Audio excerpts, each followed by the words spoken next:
Do you feel like being single in your 30s is some kind of curse? Like you're behind, or it's too late, or maybe there's just something wrong with you? Watching friends get married, settle down, have babies can make it feel even harder, and it can make you feel like you're the last one left. Trust me, you're not alone in this feeling, and by the end of this video, you'll understand why being single in your 30s is actually a blessing and how you can make the most of this powerful chapter in your life.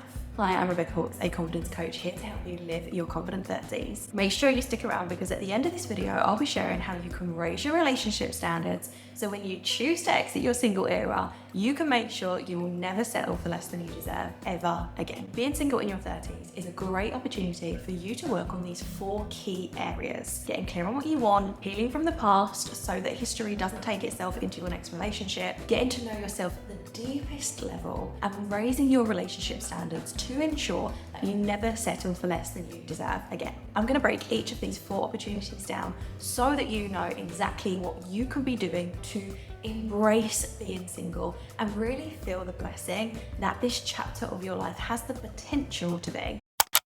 First of all, getting clear on what you actually want. This is the perfect time for you to reflect on your true relationship needs and desires without the influence of a current partner. It's a time for you to get clear on your own values, on what's truly important to you, on the lifestyle that you desire to live, and the type of person that you want to do life with. A great way to start this process is by looking back at past relationships, on what worked, on what didn't, what you loved about that person, what you didn't really like, and really be honest with yourself about behaviours that you are no longer available to tolerate in any relationship moving forward. If you've never been in a healthy relationship or you've never been in a relationship with anyone, consider the relationships of those around you. What parts of their relationship would you love to have in your own relationship? What parts of friends' relationships do you see and think, oh my God, I would never want to date someone who behaves like that? Forget the films, forget the grand gestures, forget the proposals, forget the highlight reels on Instagram. What does a fulfilling day-to-day relationship look like for you? Think about the tiny moments, the looks across the kitchen, the silly little pet names you have, the way that you quote movies back at each other when you ask a question, the thoughtful little gestures, how you can talk into the early hours of the morning without even wanting to pick up your phone, the way that you lay and gaze at the stars every evening and have deep and meaningful conversations about the universe. Think about your personal values and what's important to you. What type of person do you want to be with? What are they like on an emotional, intellectual, physical, energetic level? If you're someone who craves deep and interesting conversations, being with someone who just cracks jokes all the time or can't talk about anything other than, how's your day, be? They're not gonna be for you. In the confidence course, I talk about having 2 lists,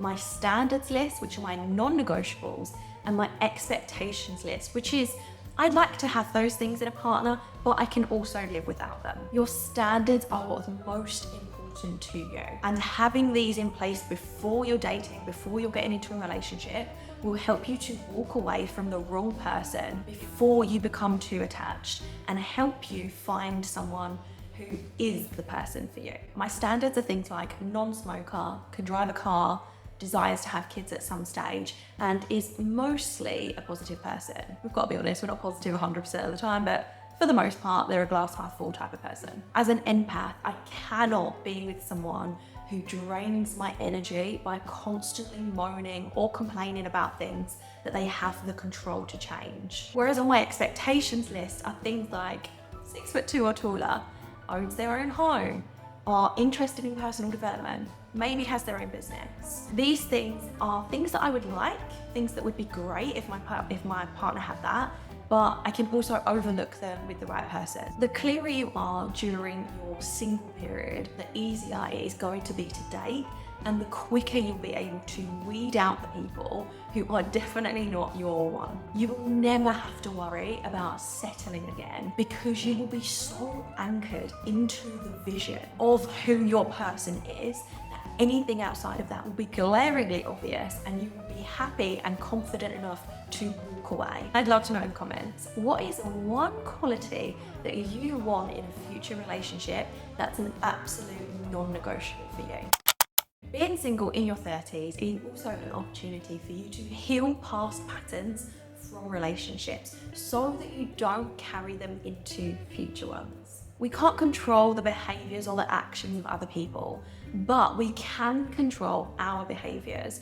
And it's important, however uncomfortable, that we are honest with the part that we played in past relationships. I know one of the things that I had to work on when I came out of my last long-term relationship was my reliance on them to make me happy, and the anxious attachment that I had that meant I lived in constant fear that I would lose them. So the first thing to do is to identify the pattern or cycle that's being repeated in the past. You can do this by looking back on all your relationships and seeing if there are any similarities. Could it be you were afraid to speak up when they upset you, so you always stayed quiet? Could it be that you were so jealous you would go through their phone or stalk the Facebook page of the club that they went to on a Saturday night, trying to catch them in the act with another girl? Could it be that you were only happy when they were giving you the attention that you wanted and you didn't prioritize yourself and your needs,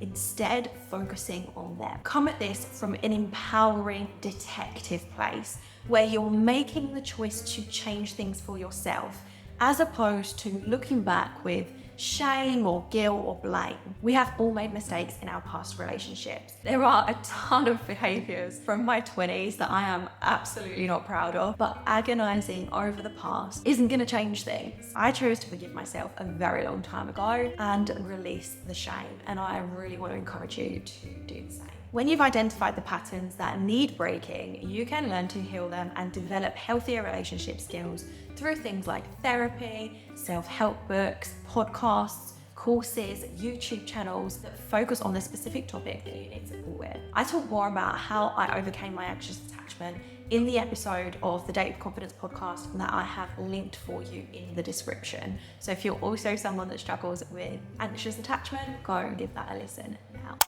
Being single in your 30s is an amazing opportunity to get to know yourself deeply outside of any relationship. Your 30s can be a huge period of change for some people. It's a time for you to reinvent yourself, to step into greater levels of self-confidence, to become more content with who you are as a person and what your body looks like. It's a chance to discover what makes you feel alive, fulfilled and confident. And doing that as a single person can be so empowering. So start by tuning into your feelings, listening to what your mind, body and energy are asking you for, and then honouring those needs. Think about what excites you, what brings you peace, what brings you joy, and where you naturally feel drawn. Learn to validate your own experiences and emotions, reminding yourself that your feelings are always worth listening to without needing anyone else's approval. Learn to compliment yourself, to feel attractive to yourself,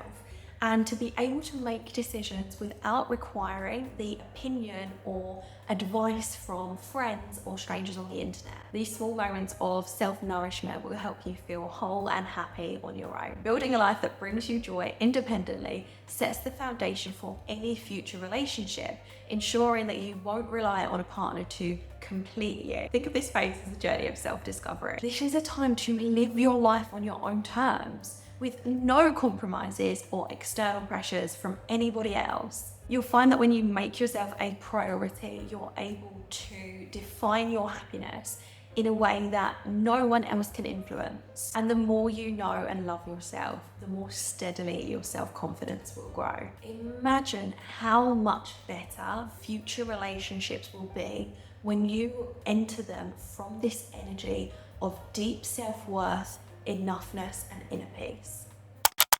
The last opportunity that I wanted to mention that reiterates why you being single in your 30s is a blessing and not a curse is the chance that it gives you to raise your relationship standards. When you've taken the time to work on yourself, you become more selective about who you allow into your life. And that is a really good thing. High standards aren't about being picky or demanding. They're about knowing what you deserve and protecting your peace. It's about knowing that your energy and time are valuable and that you won't settle for a relationship that doesn't align with the person that you have become. My standards are a form of self-respect, and they ensure that you are only inviting people into your life, into your space, into your energy, who are genuinely supportive, who uplift you, who respect you. So many people settle for okay or better than the last one because they're focused on timelines or pressures from others. But when you know your standards, you understand that waiting for a quality connection is far more rewarding than settling for someone who doesn't align with your values. High standards are not a barrier to the love that you desire. They are a boundary that protects your well-being and ensures long-term compatibility in relationships. And here's the thing, when you focus on building self-worth, you will naturally attract partners who respect that. By working on yourself and staying true to your values, you will find yourself meeting people who appreciate you for who you are and want to be with you because of your confidence and strength. By putting in the time to grow, you will no longer waste your energy trying to fix a partner or force compatibility with someone who is just not supposed to be your person. Instead, you'll recognize who truly fits into your life, someone who respects your standards and meets you at your level. As I said before, the clearer you are and what you want whilst you're single, the easier it will be for you to walk away from someone before you are too invested in them. You'll no longer fear being alone forever or live with the worry that it's too late for you, because your desire for what you deserve will far outweigh your need for company, just so you're not lonely. So which area are you focusing on right now? Clarity, healing, self-discovery, or raising your standards? Let me know in the comments below. And if you want more in-depth support with raising your standards and increasing your confidence so you never settle for less than you deserve ever again, check out the confidence course below. One of the beliefs that could be keeping you from the life that you want is the idea that you need to have your shit together by the time that you're in your 30s. And we are about to unpack that in the video that's appearing on your screen right now. So if you want to learn practical steps to stop obsessing over societal timelines so that you can start living your life with joy and confidence, go and watch that now.